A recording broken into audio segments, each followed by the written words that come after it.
Pacheco, Sulecki, post-fight thought. Let's go. Push the weight and no flex. Flex the live is one in the six. Fit the runner, boy, you nigga, no question. You will run a motherfucker high stepping. Hey, you never had a big enough weapon.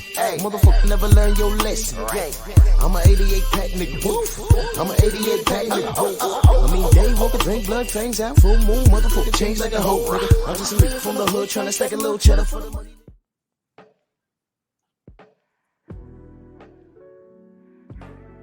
Absolutely.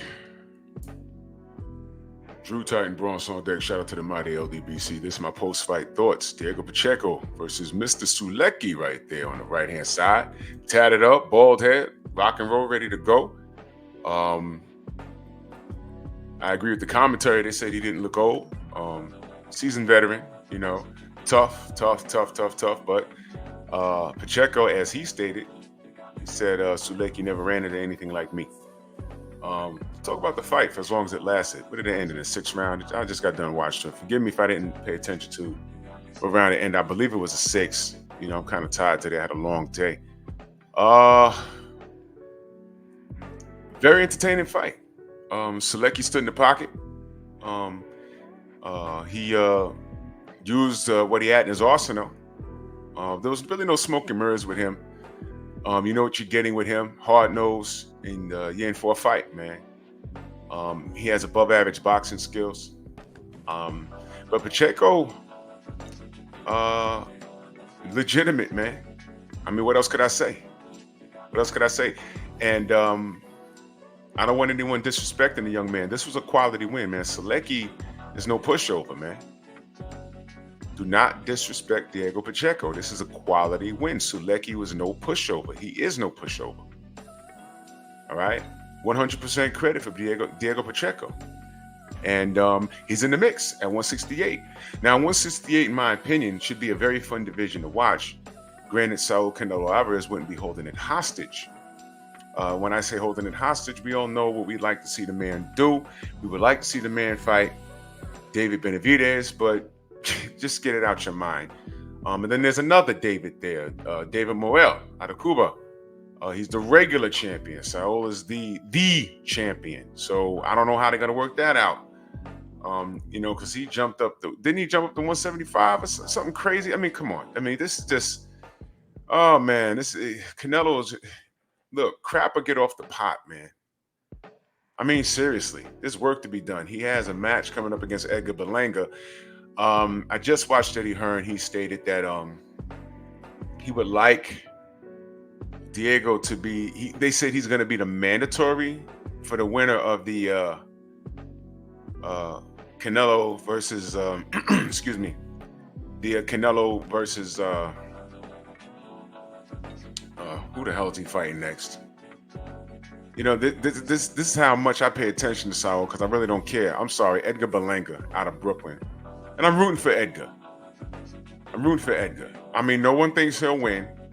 But you know something, and more on that as we get closer to it. You know something, he has physical tools. He's taller. And I know Saul beat guys taller than him, I know. But, you know, as we get closer, I'll do a closer breakdown. But make no mistake about it, I'm rooting for Edgar.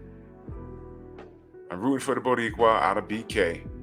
And I'm hoping he lands something. I'm hoping he does. But they're saying that Eddie Hearn said that Pacheco is going to be the mandatory for that fight, if I heard it correctly. Man, I don't know, man. Boxing is, I mean, one moment rankings mean something, the next moment they don't. It's annoying. It's very, very, very, very, very annoying. Pacheco looked good. He's also pretty tall himself. You know, he's very rangy. He's very tough. Very marketable. Cute baby girl. At the end of the fight, he was holding this baby girl, the chunky monkey. She was so adorable. Well spoken. He's from Los Angeles, y'all. I mean, this kid needs one really good win. They did call out. They would like to see, okay, since they're saying, okay, he's going to get the winner of the Berlanga Canelo Alvarez fight, but they want to fight in between. And of course, he mentions who? Jaime Munguia. In LA, Blockbuster. Okay, so I understand. I understand market. I understand. I get it. And Eddie Hearn, when he's dealing with these American fighters, he likes to get them in their hometown. That much he's learned. Because remember, my thing with Eddie Hearn when he first came here back in 2014, 2015, I didn't think he understood the American market at all. But he's learned. If you remember, I asked him.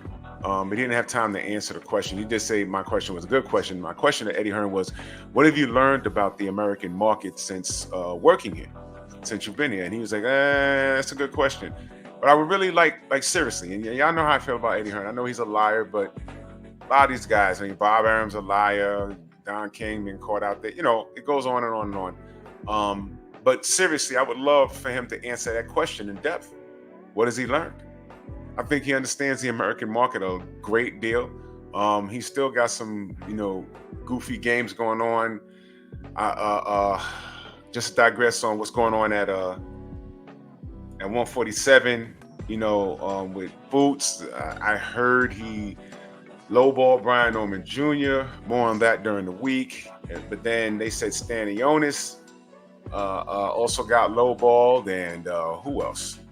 Stanionis and Mario Barrios. So the rumor is he's lowballing all these guys, and being that he got Boots and Boots is in the driver's seat at 147, who do you believe? Are they being lowballed or are they ducking Boots? But my answer to that is, we're dealing with Eddie Hearn. What's his track record? Not the best. I'll just say that. But Eddie's been busy. And Diego Pacheco has a lot of marketability. He has an audience, and I think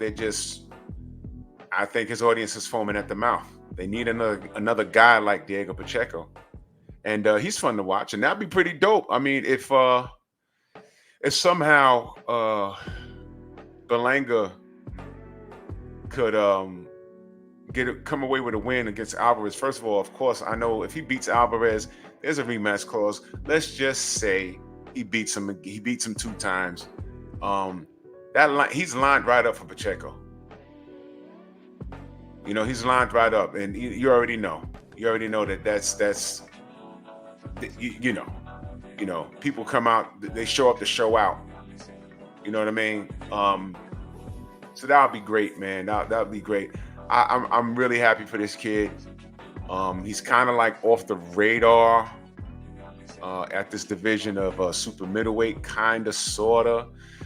But another quality win, and he could be he could be mentioned, like how we're talking about Benavidez and Morrell. Berlanga's getting his opportunity, and for the people that are saying, hey, man, I don't think Diego's ready right now. I think they said that right before the broadcast on DAZN was over. For people saying that he's not ready right now, I mean, is he any more ready than Edgar Berlanga? You get what I'm saying? So, and plus, I come from the cloth. I don't like waiting too long anymore. I'm just like done with it. I'm tired of talking about business. I'm tired of talking about I don't know when did fans start talking about letting fights marinate. It's absurd at this point. It's aggravating. Strike while the iron's hot. I think he's ready. He's ready for Canelo. He's ranked number 1 in the WBO. As a matter of fact, I think with this fight, he became Sauer's mandatory at the WBO. So if Edgar Berlanga is ready for Canelo, and so is Diego Pacheco, man. Come on, man. Come on. Let's just get these fights done. Get them done. If you're a belt holder, you're ready. They put some hardware over his shoulder. I wasn't even paying attention. They put some hardware over his shoulder. If you're walking around here with belts and everything else, you're ready. If you're ranked number 1, number 2 or 3, or you're the mandatory, you're ready. All right? The ring is a truth teller. Get in there, show up and show out. You understand? I'm looking at the IBF. It's vacant.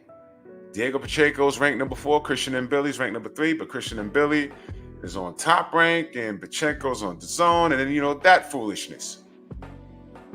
Those guys won't meet unless there's a couple of belts involved, and Bob Arum could do some business with Matchroom, and you know that's a circus. You see what I'm saying? I just want these fights, man. So salute to Diego Pacheco. I think he's ready. I don't want to hear this he's not ready stuff. They talk about Jaime Munguia, but I think Jaime Munguia has some work coming up. Granted, he wins. We never know what Saul Canelo Alvarez is going to do. You know, if he beats Berlanga, they talking about trying to make him versus Bud. So we're all over the place from 147 to 168 to 175. Everybody's all over the place. My thing is this: I'm getting super aggravated with this foolishness. Make the freaking fights. Salute to Diego Pacheco. It was a really good win, quality win. Sulecki, salute to you. I'm glad you got out okay. That body shot looked like it hurt like hell, man. But salute to you. His career's not over, nothing like that. This guy's tough. He could beat a lot of people on any given night, but salute to Diego Pacheco, man. And I can't wait to see what's next with this young man. Y'all let me know what y'all think. Bronx on deck. Move!